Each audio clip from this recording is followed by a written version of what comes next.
Vamos a dar inicio a nuestra clase de fisiología celular. Antes que nada vamos a hablar algunos fundamentos de la fisiología. La célula es la unidad básica de funcionamiento de todo ser vivo. La célula está preparada y capacitada para tomar todo lo que necesita desde su entorno. El entorno de la célula se conoce como líquido extracelular, y en el líquido extracelular están contenidos todos los nutrientes que la célula necesita tomar para realizar su trabajo o su actividad metabólica.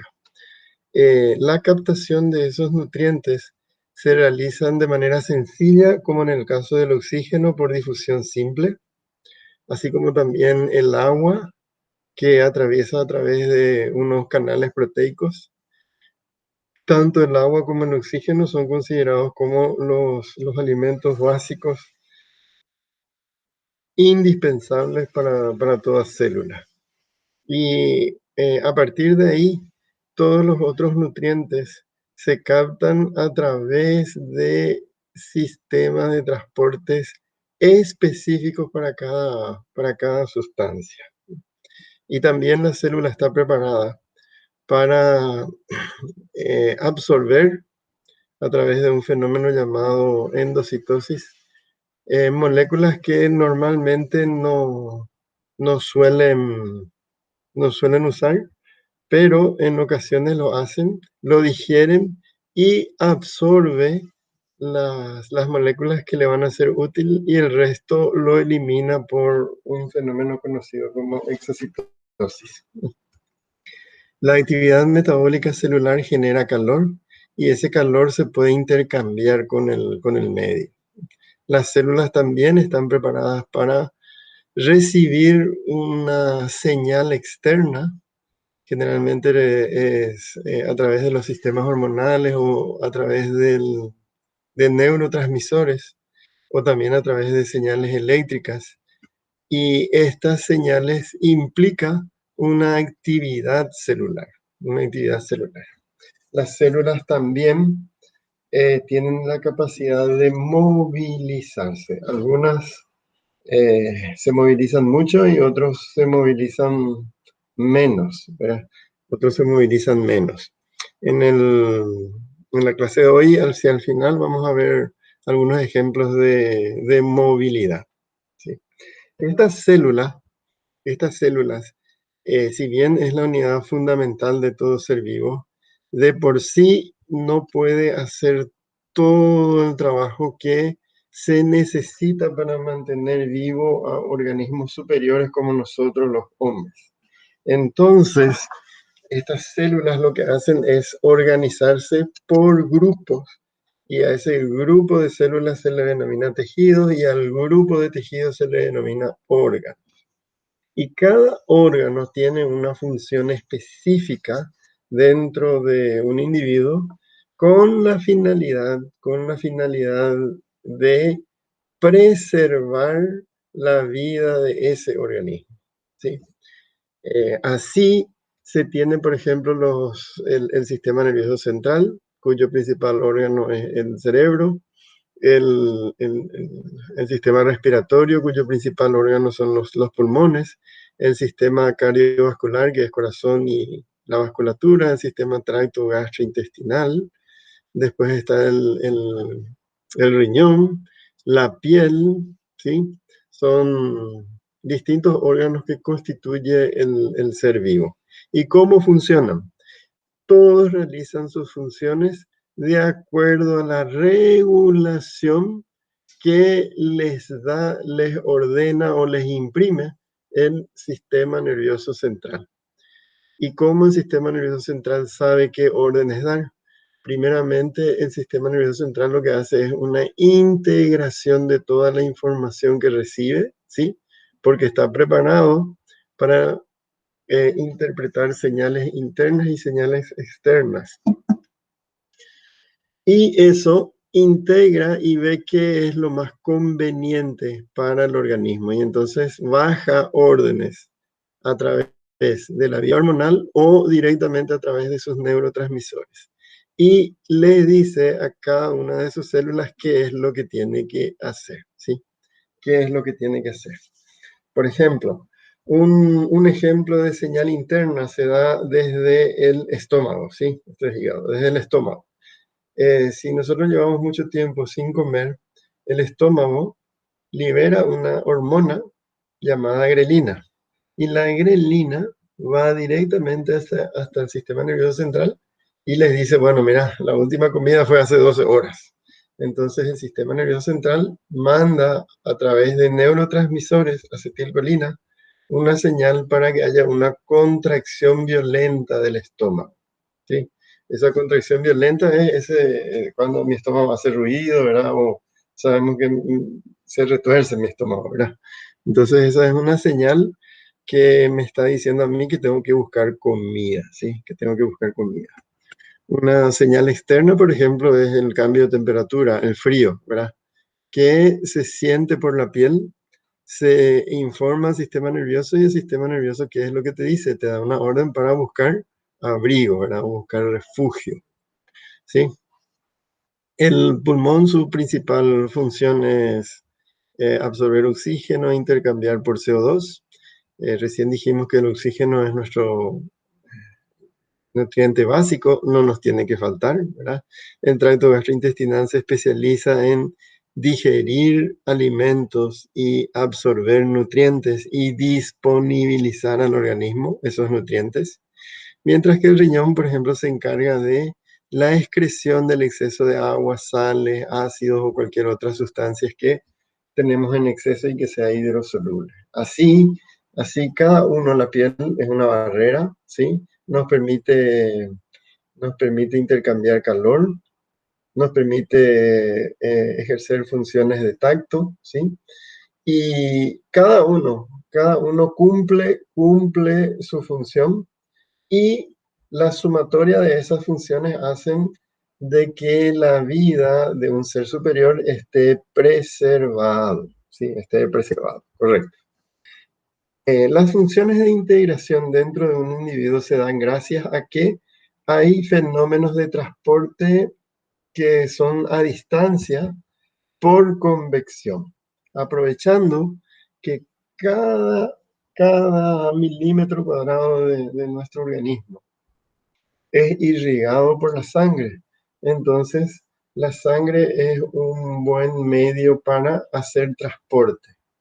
Y cuando los transportes son a larga distancia, se transportan por convección. Es decir, se largan en el torrente sanguíneo y el torrente sanguíneo se encarga de distribuirlo, ¿verdad? Y de esa manera tenemos que las órdenes dadas por el sistema nervioso central llegan a los respectivos órganos, ¿verdad? O viceversa también. A veces hay alguna información como la que recién dijimos. La grelina que se genera desde el estómago va a la sangre y de la sangre va al sistema nervioso central, ¿verdad? Y eso es transporte por convección. Después también se da el transporte de transmisión humoral de la información a través de hormonas. Cuando hablamos de transmisión humoral, nos referimos específicamente a hormonas, ¿sí? Después podemos hacer transmisión de señales eléctricas por el sistema nervioso. Si bien las células, la mayoría de ellas, tienen esta forma típica, las células nerviosas son alargadas, ¿sí? Son alargadas. Eh, y para ser más eficientes, ellas, en vez de transportar sustancias que transportan información como realizan todas las otras células, toda la mayoría de las otras células, las células nerviosas lo que hacen es valerse de una corriente eléctrica a través de la neurona para que la información viaje mucho, mucho más rápido. Y gracias a eso el sistema nervioso es tremendamente rápido y tremendamente eficiente. Bueno, el funcionamiento del ser humano está bajo control permanente y bajo monitoreo las 24 horas del día. Y El sistema nervioso central es el encargado de que todo funcione bien dentro de nuestro organismo. Y si detecta que algo no está funcionando bien, tiene que dar las órdenes de regulación para que se restablezca el funcionamiento normal del organismo. Por eso es que es muy importante dejarle libre al sistema nervioso central para que él trabaje y realice el trabajo que tiene que hacer. No hay que interferir con las funciones del sistema nervioso central. Las drogas de abuso, el, el alcohol, el tabaco, son sustancias que de alguna u otra manera interfieren con la función nerviosa en contra de nuestro beneficio, en contra de nuestra supervivencia, ¿sí? Por eso es que no es bueno abusar de eso, ¿no? Y algunas no usarlo. Bueno, entonces, el sistema nervioso central, para hacer que el organismo siempre funcione bien, no lo puede hacer a ciegas, ¿verdad? Entonces, tiene unos valores de referencia que él tiene grabado y registrado en algún lugar del cerebro y que se denomina set point, ¿verdad? O punto de referencia, ¿sí? Eh, el set point, el set point es el valor que el sistema nervioso central compara con los valores, reportes que le hace todo el sistema sensor que tiene el sistema nervioso central por todo el organismo, ¿verdad? Entonces, el sensor le da al sistema nervioso central el valor real y el sistema nervioso central compara con el set point. Si son iguales estos valores, no pasa nada. Significa que el funcionamiento es el normal, ¿verdad? Ahora, si son diferentes el real con el set point, entonces el sistema nervioso central tiene que hacer los ajustes para, para que se reproduzca otra vez la función fisiológica. Y cuando se recupera la función fisiológica, el sensor le avisa al sistema nervioso central nuevamente el valor real que le envía el sensor es igual al sensor, entonces el sistema nervioso central deja de dar órdenes de regulación, ¿sí? Porque ya no hace falta. Y entonces a eso se le llama retroalimentación negativa, ¿sí? Retroalimentación negativa. Además de la retroalimentación negativa, que es el proceso que predomina en la mayoría de las funciones dentro del organismo, de repente también aparecen las retroalimentaciones positivas. Un ejemplo de retroalimentación positiva se da en el día en que la mujer eh, ovula, ¿sí? Que es la mitad de su periodo, de su periodo reproductivo, ¿sí? Idealmente eso ocurre en el día 14, ¿verdad? Ese día, en día 14, el sistema nervioso central tiene el reporte de que todo está preparado para que haya ovulación. Entonces, el sistema nervioso central sobre el sistema hormonal hace una influencia fuerte para que se descargue toda la cantidad de hormona que haga falta para que se logre, para que se logre la ovulación, ¿sí? Entonces, mientras hay estímulo y mientras el sistema nervioso central no se entere de que hubo ovulación, entonces la retroalimentación va a ser positiva y la señal siempre va a ser positiva, es decir, enviar hormonas, enviar hormonas, enviar hormonas, enviar hormonas, hasta que el sensor detecte la ovulación. Al detectar la ovulación, la retroalimentación positiva en este caso hace de que el sistema nervioso bloquee la liberación hormonal en ese mismo ritmo, ¿verdad? Pasa a liberar en otro ritmo, ¿correcto? Y un tercer ejemplo de retroalimentación es la retroalimentación servoasistida, que es más raro todavía. Un ejemplo clásico de retroalimentación por servoasistida es cuando una persona tiene fiebre, ¿sí? La fiebre es un aumento de la temperatura corporal sin que haya sudor, ¿verdad? Porque normalmente cuando hay un aumento en la temperatura corporal, la retroalimentación negativa hace de que el sistema nervioso central dé la orden para que sudemos, de tal manera de que no haya mucha pérdida de calor. Pero en el caso de la fiebre, el objetivo es que la temperatura suba. Y entonces, si aparece sudor, va a ser muy difícil que la temperatura suba. Entonces, la asistida regula el sistema nervioso central, regula de que se emitan estímulos hormonales, hormonales para que aumente la temperatura sin que haya sudor, ¿sí? Y que eso dure un ciclo, un determinado tiempo. Y después pasa, ¿verdad? Pero mientras dura la fiebre, entonces la regulación es servoasistida. ¿Por qué tiene que haber regulación en ese momento? Porque el sensor va a detectar una temperatura mayor al set point, ¿verdad? Y le va a informar al sistema nervioso que la temperatura es mayor al set point. Lo que pasa es que el sistema nervioso ya sabe que tiene que haber fiebre, ¿verdad? Entonces, el hecho de que el set point esté bajo y la temperatura real esté alto, no le importa, ¿verdad? Entonces, él sigue regulando como para que la temperatura se mantenga más alta que la que dice el set point, porque eso es lo que se necesita en ese momento, ¿verdad? La fiebre, todos sabemos, es más fisiopatología, ¿verdad? Pero la fiebre se da porque hay, por ejemplo, una infección.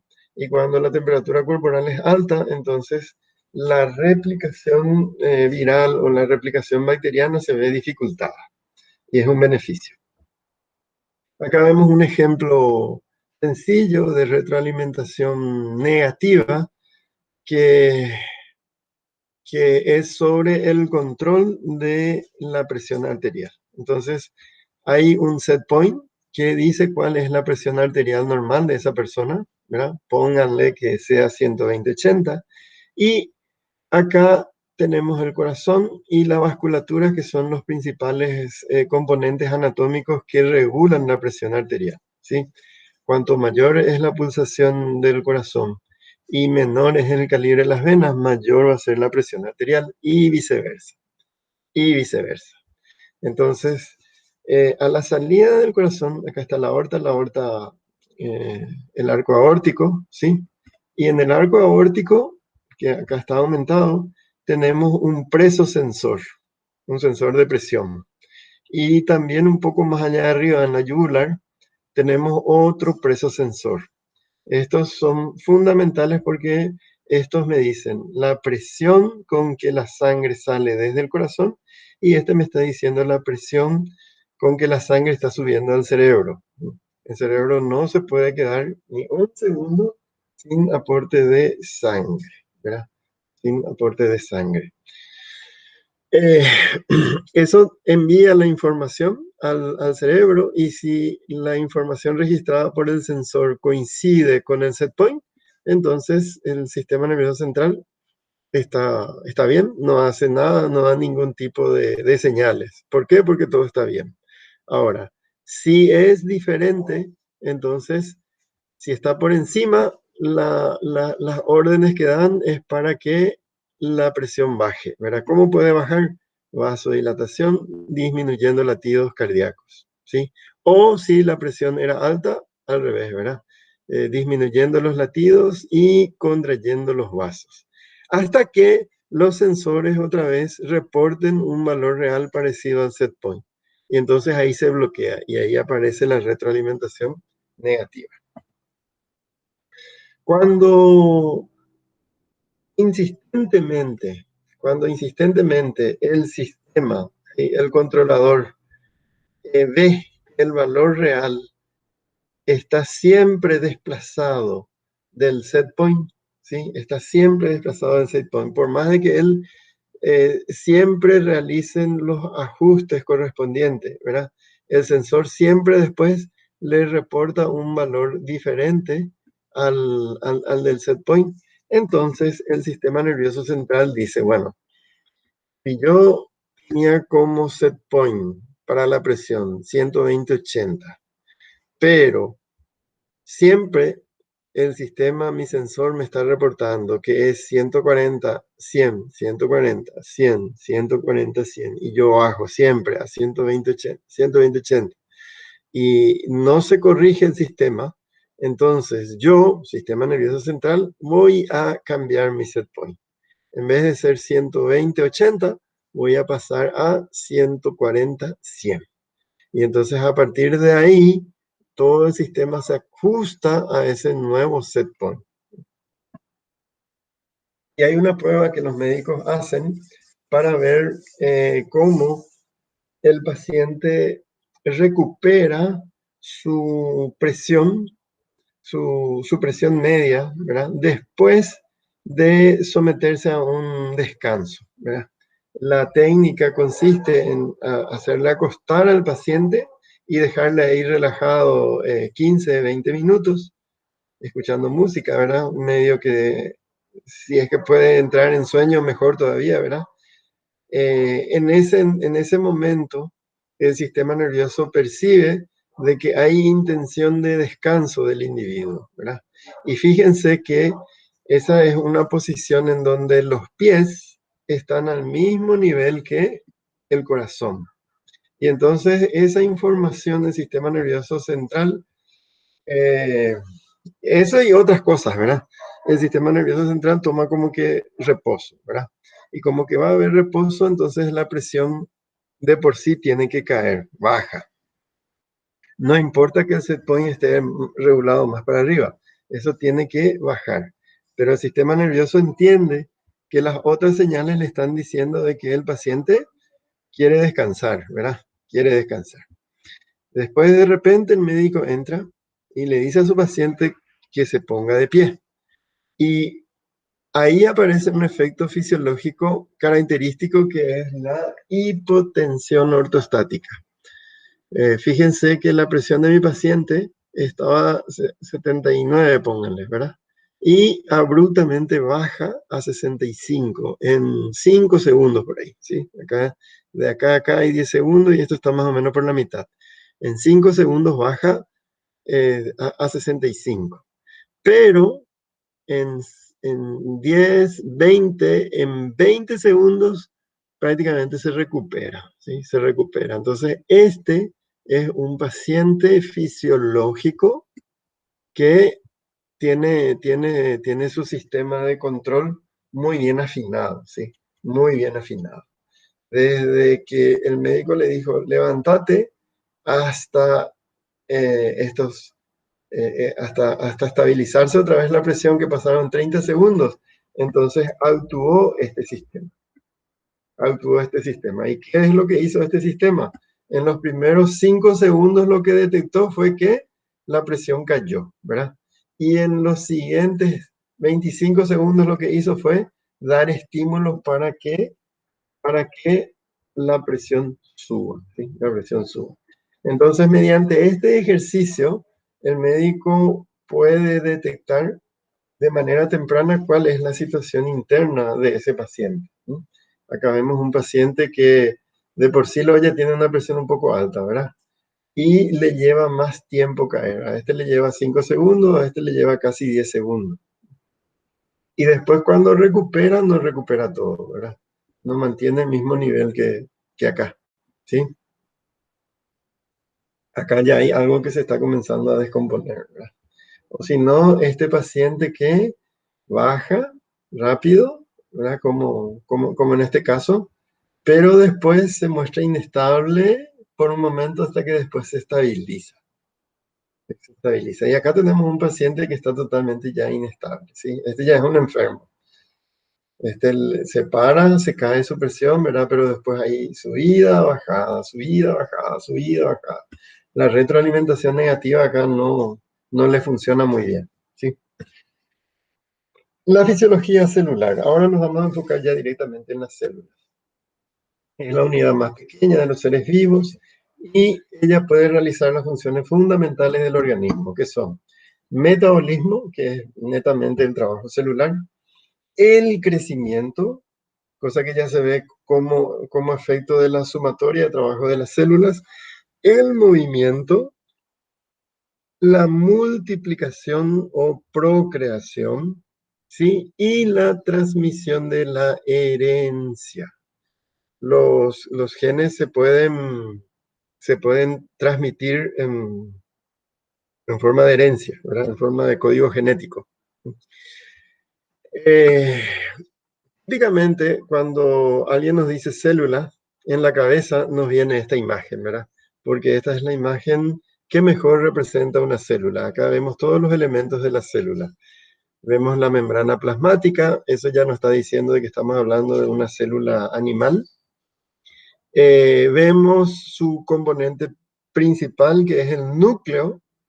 Dentro del núcleo está toda la información, está contenida la información genética en el nucleolo como molécula de ADN, ¿sí? Rodeando el núcleo tenemos el retículo endoplásmico rugoso, estos son granos de ribosoma. Una proyección del retículo endoplásmico rugoso es el complejo de Golgi. Por acá tenemos las mitocondrias, las centrales energéticas. Tenemos vacuolas digestivas, en donde se producen digestión celular. Y tenemos componentes o organelos que constituyen el citoesqueleto de la célula, ¿verdad? Los centriolos, los microtúbulos, que le dan rigidez a la célula. Mismo así, hay que decir que en nuestro organismo nosotros tenemos diferentes tipos de células y cada uno tiene diferentes tipos de forma, ¿verdad? Tiene la forma que más le conviene. Las células musculares estriadas, por ejemplo, son alargadas, las neuronas son alargadas, los hepatocitos son cuadraditas o rectangulares, el eritrocito es redondo, es esférico y así sucesivamente.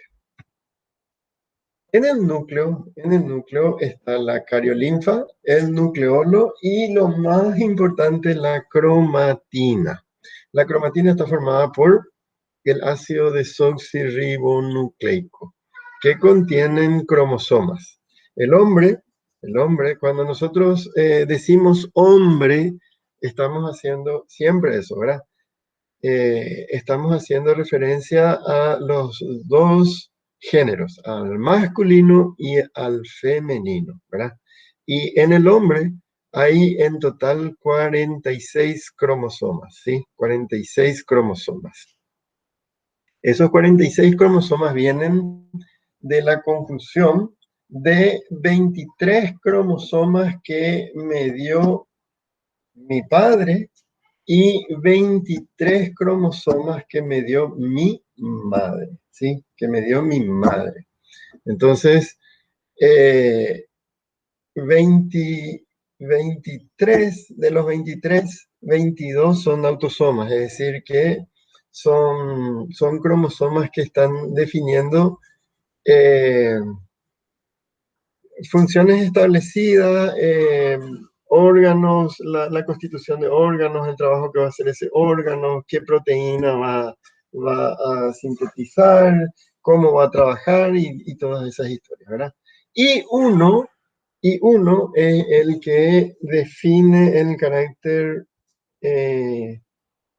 germinal, ¿verdad? El carácter germinal, es decir, uno va a definir la el carácter sexual, ¿verdad? Si voy a ser varón o si voy a ser mujer, ¿verdad? En combinación con esa célula germinal sexual del otro padre, ¿verdad? Del otro padre. Bueno, el ADN se compone de nucleótidos y esos nucleótidos están constituidos por fosfato, azúcar, desoxirribosa en este caso, y 4 bases, adenina, timina, guanina y citosina. La secuencia de estas bases es lo que se denomina código genético, ¿sí? Un código genético es una secuencia de bases y una secuencia de 3 bases se relaciona con un determinado aminoácido. Nosotros tenemos 20 aminoácidos, algunos de ellos son esenciales y se dicen esenciales porque dependemos de la alimentación para tener esos aminoácidos. Los no esenciales son porque nosotros podemos gestionar su síntesis. Entonces, un código genético permite la expresión génica. ¿Y qué es la expresión génica? La expresión génica es la posibilidad de sintetizar una determinada proteína que va a cumplir un determinado papel, ¿verdad? Lo que veíamos en clases anteriores, el canal iónico activado por voltaje es una proteína que se sintetizó gracias a un código genético que fue expresado, ¿sí? Y así sucesivamente para todas las proteínas. Nuestras células están capacitadas para sintetizar al menos 100.000 tipos de proteínas, con 100.000 tipos de funciones diferentes, ¿verdad? Es muchísimo. Entonces podemos decir que por aquí está el secreto de la vida, ¿sí? En guardar la información genética en el ADN y cuando yo necesito hacer que esa información se exprese mediante la síntesis de una proteína que cumple una determinada función.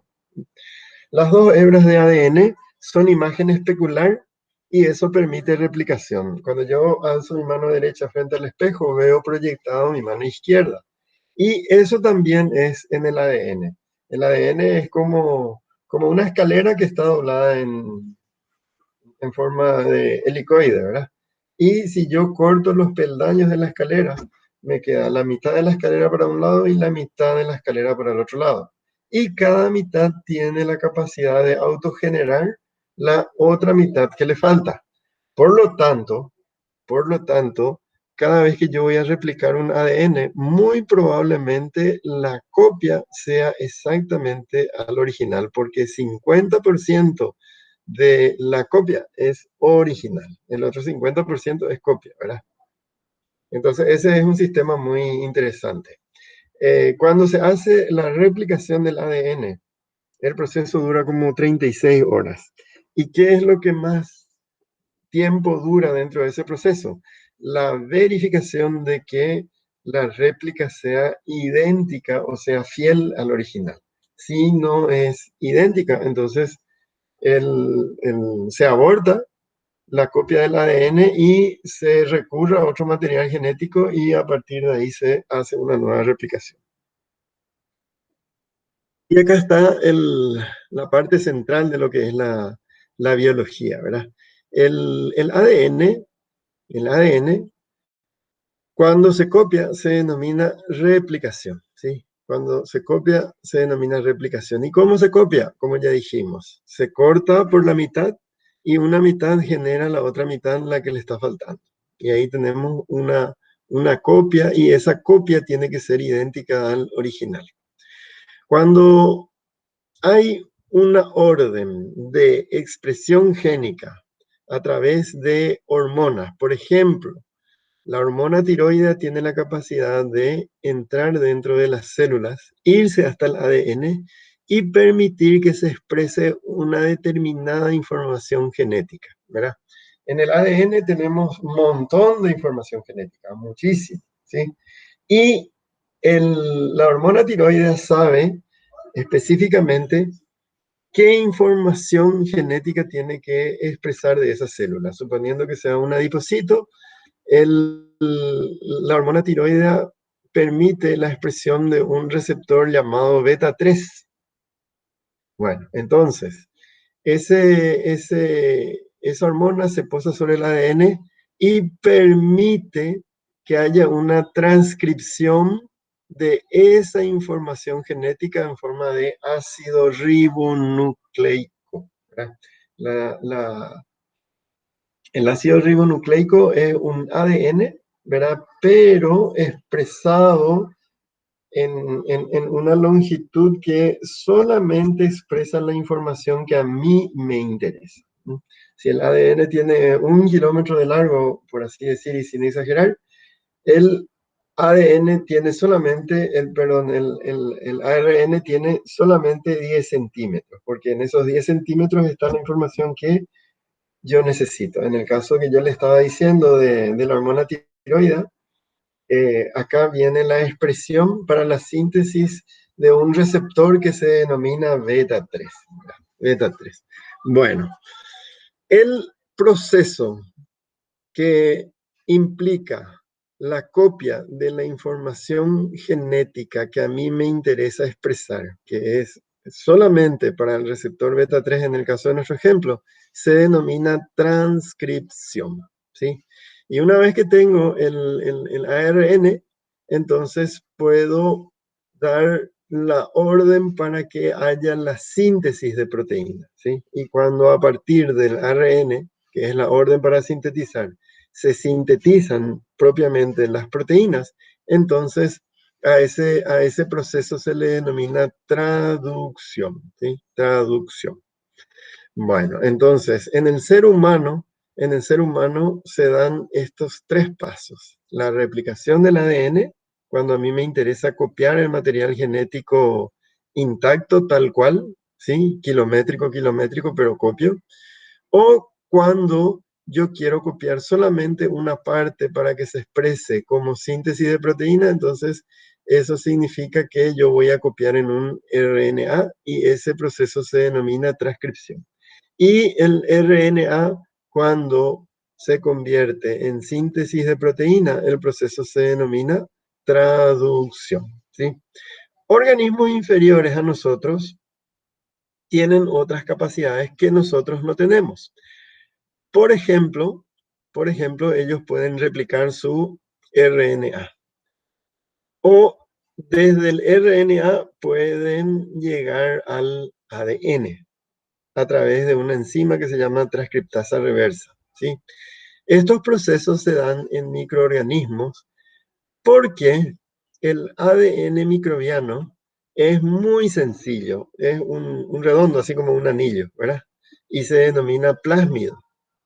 Y tiene exclusivamente la información de su interés. Mientras que nuestro ADN, que nosotros somos organismos mucho más complejos, por lo tanto tenemos una dotación de información genética mucho más grande, ¿verdad? Pero aparte de eso, el ADN es profeso, mete mucha información basura dentro de la secuencia genética para proteger la información genética. Entonces nuestro ADN es kilométrico, es larguísimo, ¿verdad?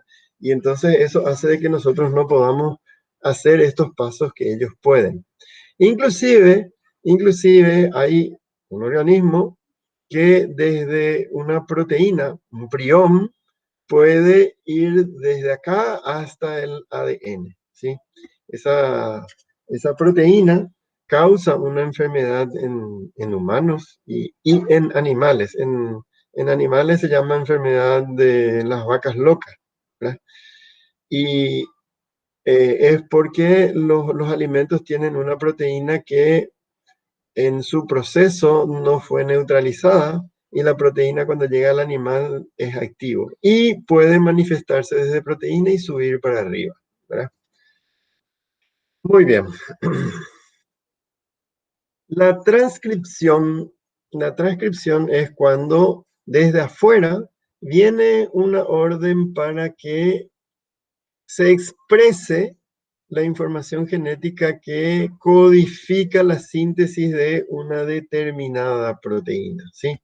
Esa información generalmente está regulado o por el sistema hormonal o por señales nerviosas que activan factores citoplasmáticos internos que tienen capacidad de transcripción, ¿verdad? Es decir, que tienen capacidad de meterse en el núcleo. ¿Se acuerdan que el ejemplo de activación celular a través de receptores intracelulares implicaba que el compuesto tenía que meterse en el citoplasma, acoplarse a un receptor, formar complejo receptor y esperar que haya un desprendimiento de la fracción HSP, que deja expuesto un código de bases, y ese código de bases es la que le permite ingresar al poro. De esa manera nos aseguramos de que el agente que entró para hacer la transcripción está autorizado para hacer eso, ¿sí? Porque si entran agentes no autorizados para hacer transcripción, entonces podemos llegar a producir una mutación génica, ¿verdad? Podemos alterar nuestro ADN y entonces eso tiene una consecuencia muy, muy grave, que puede inclusive terminar en cáncer, ¿sí? Entonces, cuando el factor de transcripción se mete sobre el ADN y el ADN copia la información, y el ADN permite que se copie la información, ¿sí? A diferencia de la réplica, en el ADN se corta momentáneamente las uniones y queda una hebra. Y la mitad de esa hebra se rehace como ARN, ¿sí? Como ARN. Y el ARN copia la información del código que quiere expresar. Y entonces ocurre la transcripción, ¿verdad? Ocurre la transcripción, eso que dijimos acá. Bueno, una vez que yo tengo el código genético copiado, entonces tengo que recortar aquellas secciones que tienen información basura, porque acuérdense que dijimos que el ADN, para preservar y para mantenerse, eh, mete información basura dentro de la información genética que sirve para la expresión de genes, ¿verdad? Entonces, mediante un proceso denominado splicing, se hace en corte y se margina y se saca la parte que contiene la información basura y se deja solamente la parte de interés genético, ¿sí? Y se le pone una cola de una secuencia de bases de adenilo y una chaperona, un capuchón acá. Y cuando tiene el capuchón y cuando tiene una cola de poliadenina, entonces eh, el ARN sale del núcleo y va al citoplasma. Y en el citoplasma tiene que acoplarse al ribosoma, porque el ribosoma es el encargado de traducir la información que trae el código genético, que se expresa como síntesis proteica, ¿verdad? El ARN mensajero puede acoplarse a un ribosoma que está suelto en el citoplasma y entonces la proteína que va sintetizando se suelta y queda suelto en el citoplasma. Pero esto ocurre muy raramente, ¿verdad? La mayoría de las veces ocurre que el ARN se asocia a ribosomas que están acoplados al retículo endoplásmico rugoso, ¿verdad? Y entonces ahí la traducción hace de que la síntesis de proteína sea en realidad dentro del retículo endoplásmico, ¿verdad? El ribosoma está fuera, pero a medida que va sintetizando la proteína, esa proteína ya se mete en el retículo endoplásmico. ¿Y para qué hace eso?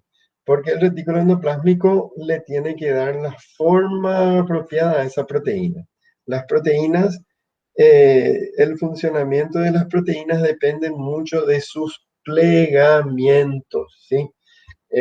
Cuando hablábamos de canal iónico activado por voltaje, decíamos que hay un dominio, el S4, que cuando capta una diferencia de voltaje positiva dentro de la célula, entonces promueve un cambio de conformación de la proteína, ¿sí? Y ese cambio de conformación de la proteína deja abierto un poro.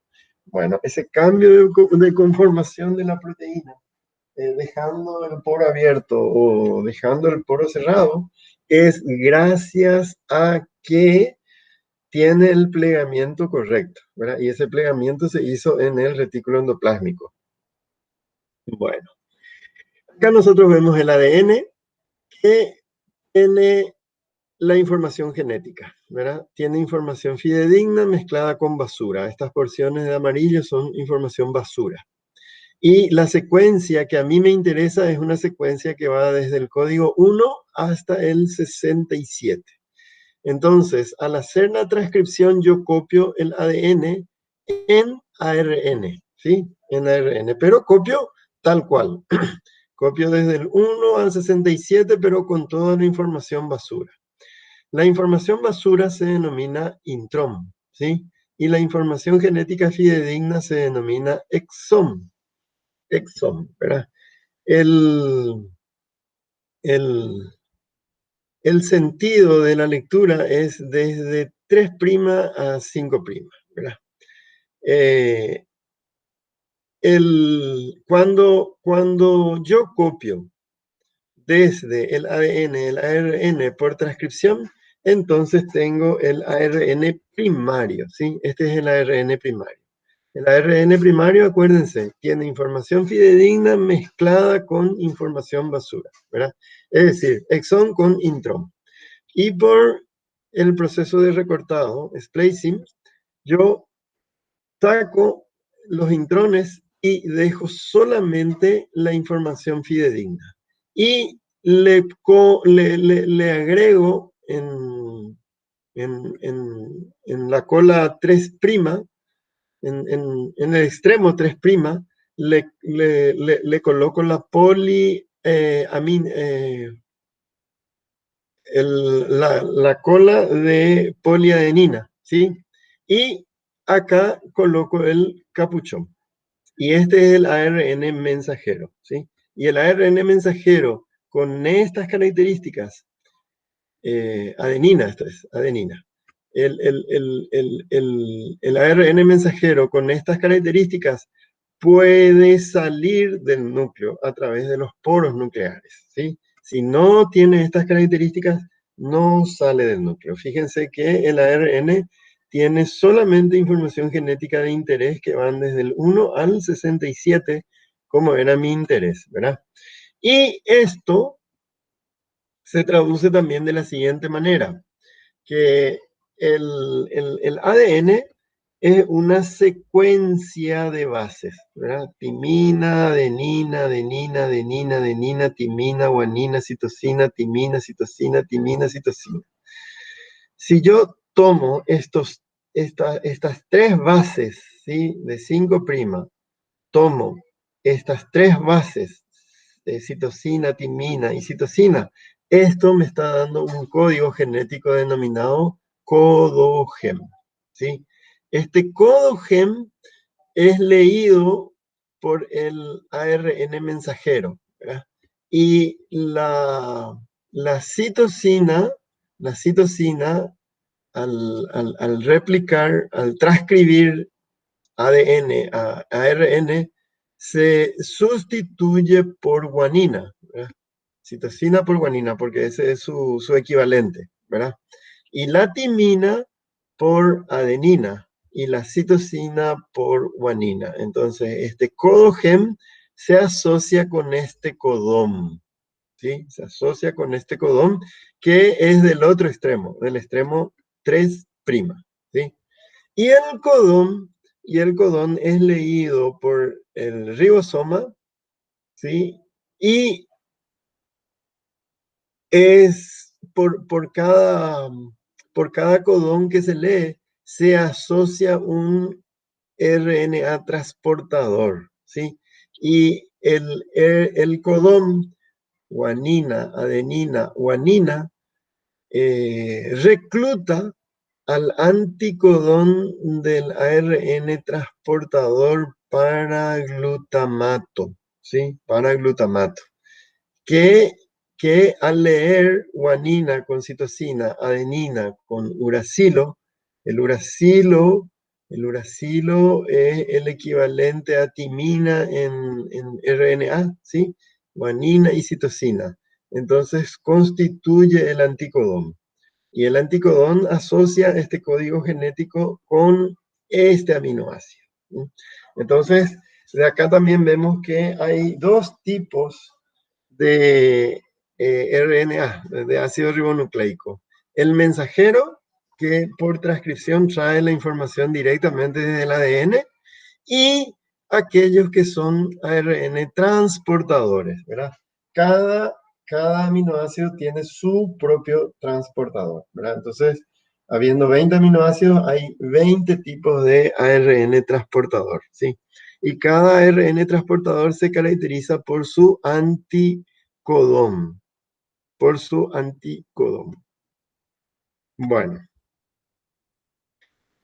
eh, cuando ustedes escuchan hablar por ahí de la expresión génica permite que tal cosa, bueno, no quiere decir otra cosa más que se copia información desde el ADN,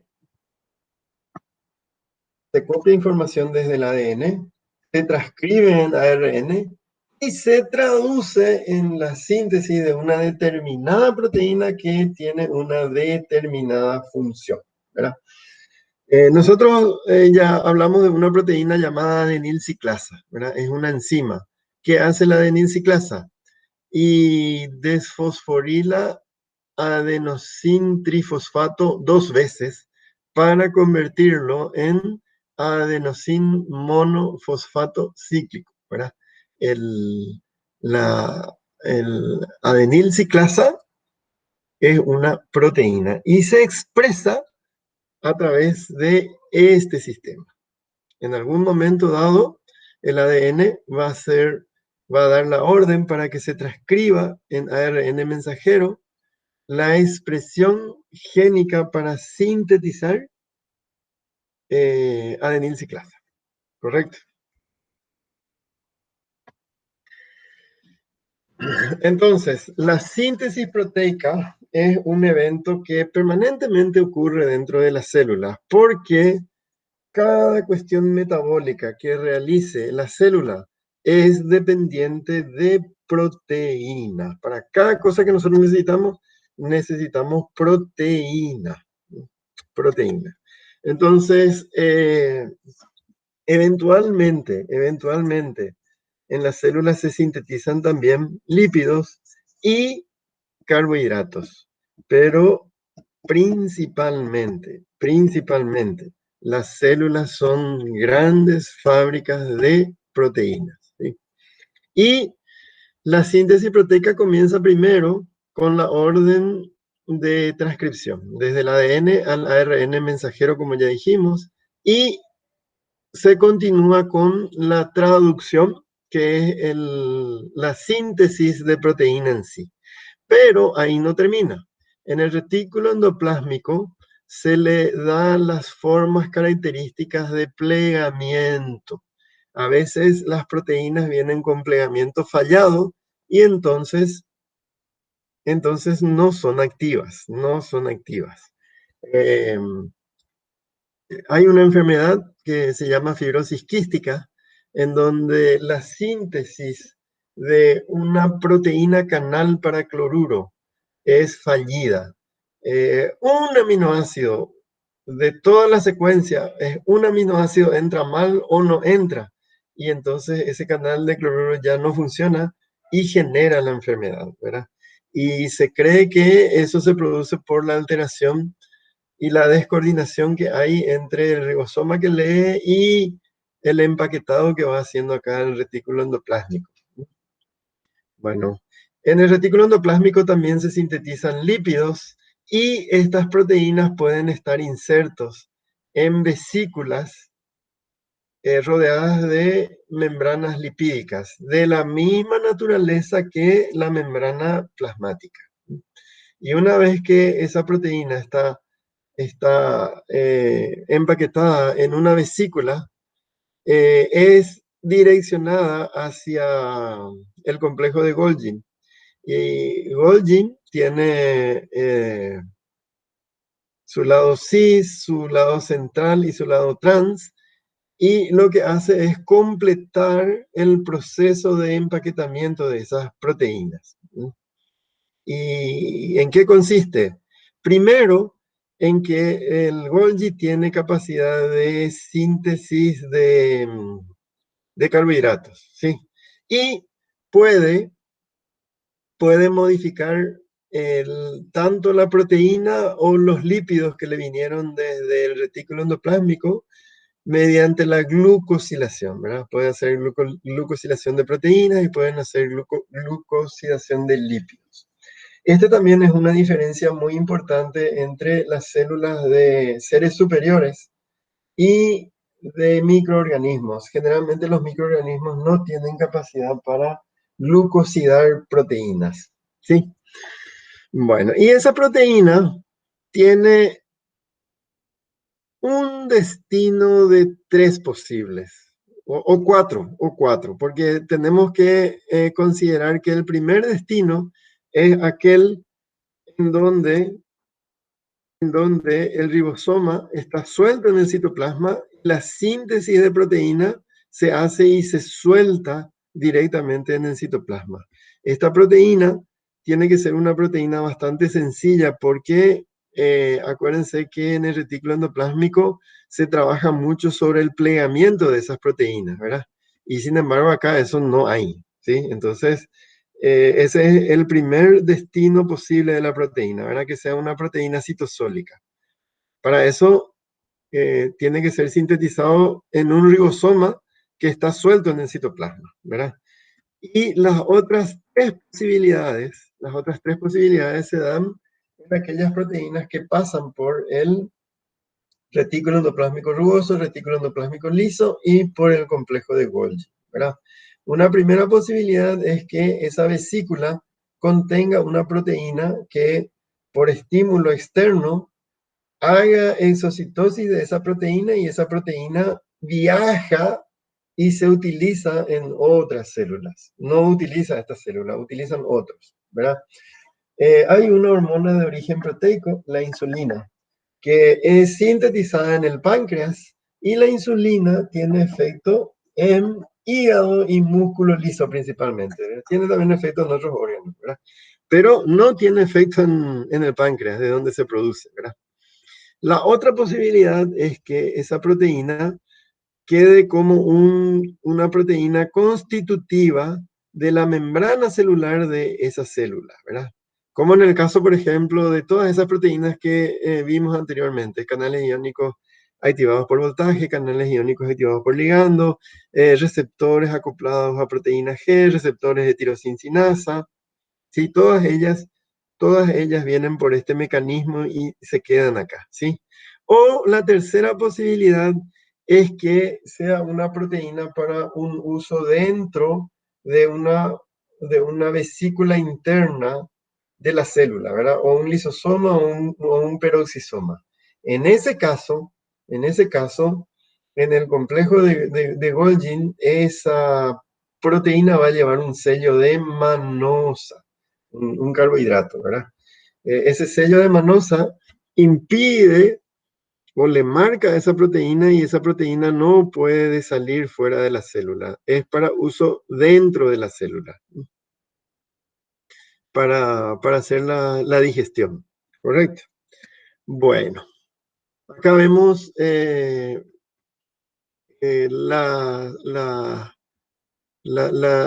distinta finalidad de esas proteínas, ¿sí? Que puede ser constitutiva, que puede ser secretiva. Acá no se muestra la del citoplasma, ¿verdad? Que está por acá. Y las que son para uso como vacuola digestiva, ¿verdad? En el lisosoma. En el complejo Golgi entonces se sintetizan polisacáridos. Esto es lo que glucoliza proteína o lípidos, ¿sí? Acuérdense que esta es una característica que tienen las células de organismos superiores y no inferiores. Modifica las proteínas, eso que decíamos, glucosilación. Eh, la hemoglobina una porción de la hemoglobina, hasta 7% de la hemoglobina suele estar glucolizada, ¿sí? Suele estar glucolizada. Y aparecen hemoglobinas con mayor porcentaje de glucosilación que ese 7%.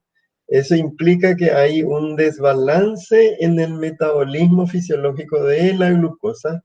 Hay exceso de glucosa y ese exceso de glucosa es que hace una glucosilación por encima de 7%, ¿sí?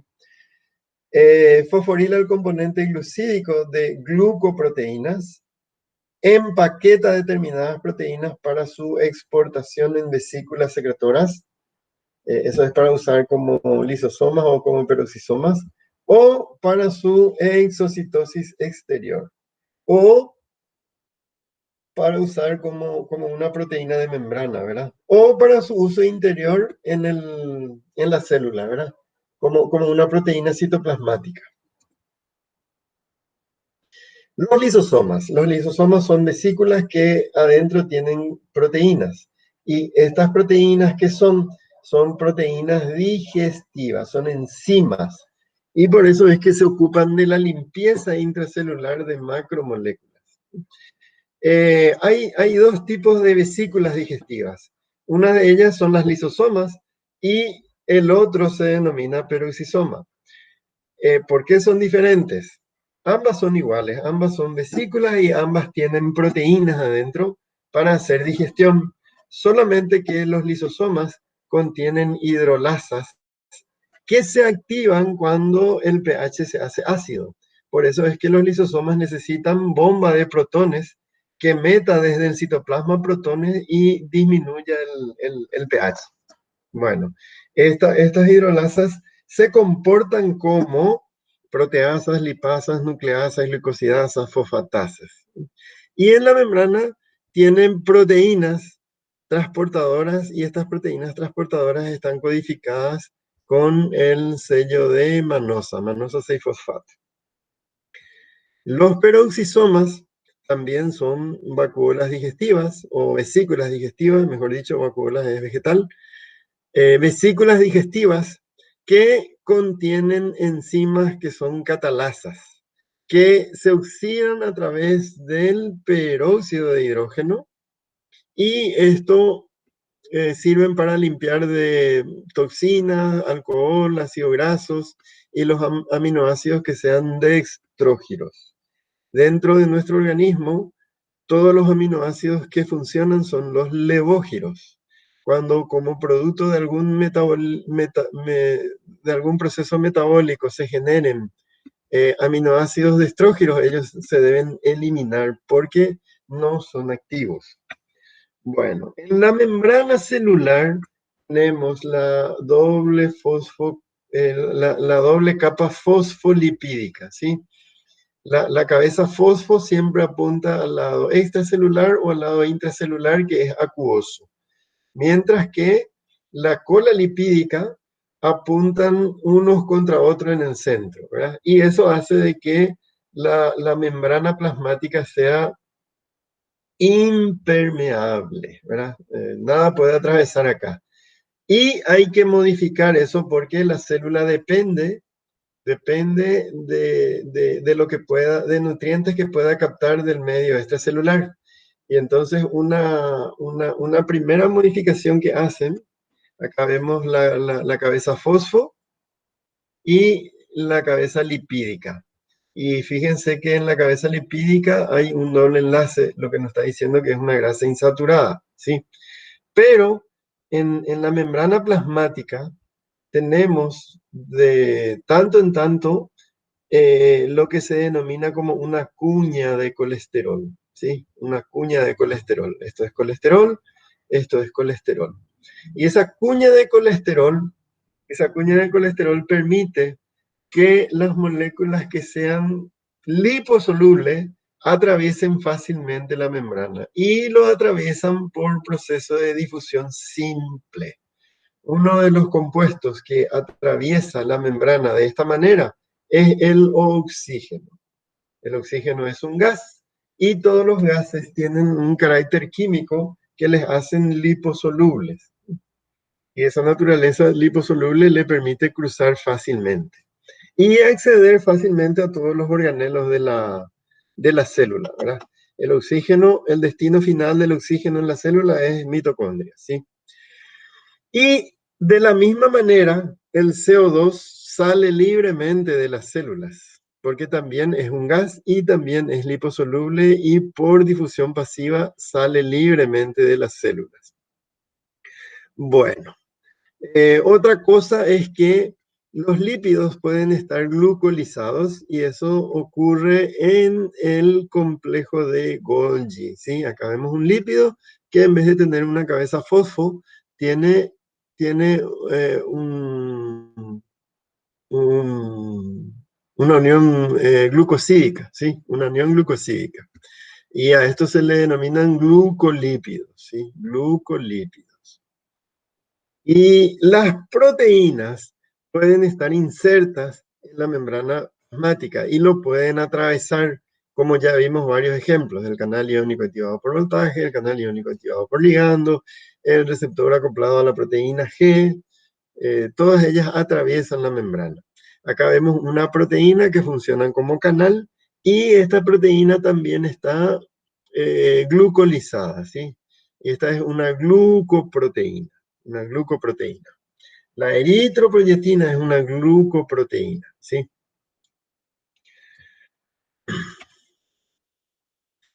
Los procesos de transporte que se dan en las células, en las células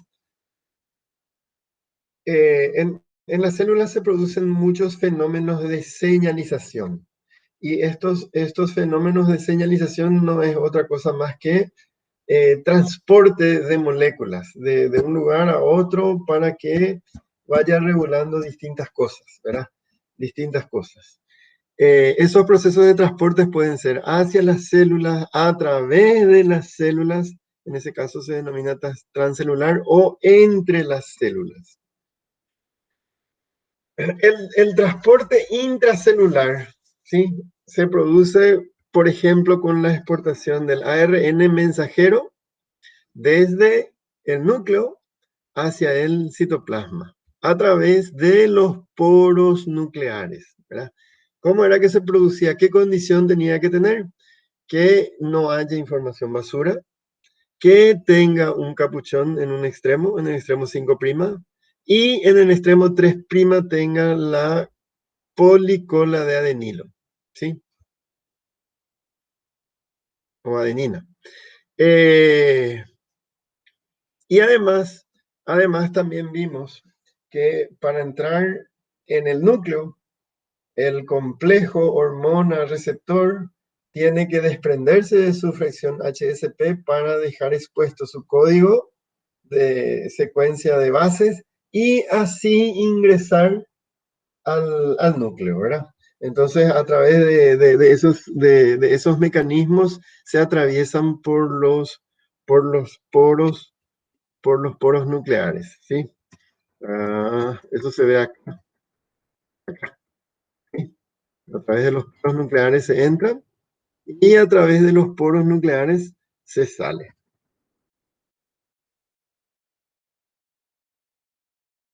Transporte de proteínas del retículo endoplásmico rugoso al complejo de Golgi, como vimos acá. ¿Sí? Acá se ve que hay una vesícula, ¿verdad? Entonces la vesícula sale de retículo endoplásmico y va a Golgi. Va a Golgi, ¿sí? Acá se ven las vesículas que salen del retículo endoplásmico y va a Golgi, al aparato de Golgi.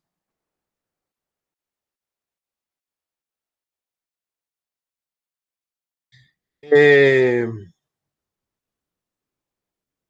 el transporte axonal en las fibras nerviosas, acuérdense que de lo que decíamos de las células nerviosas, que a diferencia de las otras células, son células extremadamente largas. Para que ustedes tengan una idea de lo largo que es una célula nerviosa, en la punta de nuestro dedo nosotros tenemos sensores que nos permiten el tacto, el sentido del tacto, ¿verdad? Y lo que nosotros estamos tocando, automáticamente le informamos al cerebro. Y desde el dedo hasta la columna se transmite la información a través de dos células nerviosas nomás, dos células, ¿sí? Fíjense lo largo que tiene que ser